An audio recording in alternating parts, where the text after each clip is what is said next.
Subscribe to the Donnie Houston podcast, man. So talk about the Game Belongs to Me video. That was interesting. I mean, I was off and on with Molly. I can't remember. How do you go off and on in that business? Like, I thought it was like a thing of like. Well, him and I didn't have a sexual relationship, and he knew that I knew people in the streets, so he's quite intimidated by that. And he had spoke with Chad at some event, some dinner they had, and he didn't like him, so he was just kind of like too. I always just had like a different like relationship with him. It was more business. So if I just like bucked and said, hey, this isn't, evening out for me, or it's not working out for me, then he would let me go. But he knew that he had so many chains to me that I would end up coming back. And eventually I just prayed and asked God to not ever let me be so desperate to need him or be codependent on him again. Freed myself from him and Wait, we didn't talk about the video though. Are we getting to that? Oh, sorry, I'm all over the place. The video, yeah. So the video was the video. That was in Julia's book. Mm-hmm. The video was because you ended up being the main like leading girl in the video, basically. Oh, it was a special thing, I guess. It was supposed to be a special thing. I don't know. He was so funny. He was like, I need you to come to Houston because I want to make you a video star. And I was like, okay, but that's not what I want to do, but I'll come out and I'll be in your video. And he was like, yeah, I want you to come and be in this video for me. And I had bought my own wardrobe and got my own makeup done and went to the trailer, and the girls were being super rude and bullies, and asked if if Pimp C was my pimp.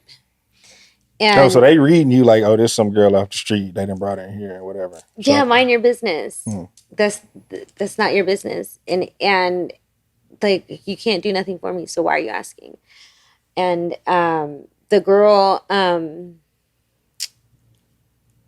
don't know. I don't know if Chad was mad at them or one of them and singled them all out, but he was like just saying that he was just going to leave them in the trailer and fire them all. And that's what happened. That's what happened. Yeah, he just fired them all. What do you remember about that? Because in the book they was talking about how late like we didn't show up till like 3-4 in the morning, maybe 5. Yeah, but this video she was supposed to be at like 7 8. We were literally doing nothing. We were doing nothing. We were eating freaking fruit, and I was drinking, and he wasn't. Like, just sitting there, just on pep time. Yes, doing nothing. And I didn't know he was up to something, but it was clearly a statement that he was making. But that's what's up. Do you remember the last time you talked to him? The last time I talked to him was when I was in jail.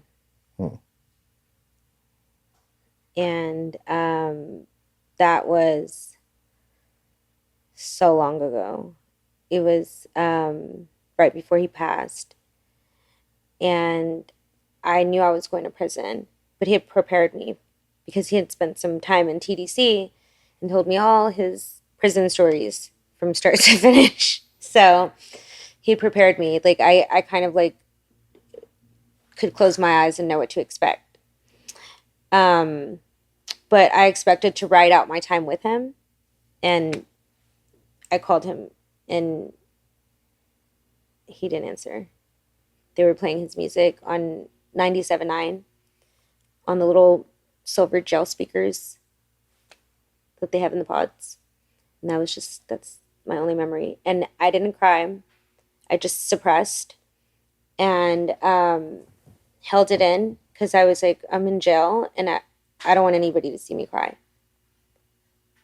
And it was just like mind over matter until I got out, because I only did 13 months. So when I got out, I was able to grieve him. But you had established relationships with his mom and, kids and all that stuff, right? Yeah, his mom's a gym. Yeah. Subscribe to the Donnie Houston podcast, man.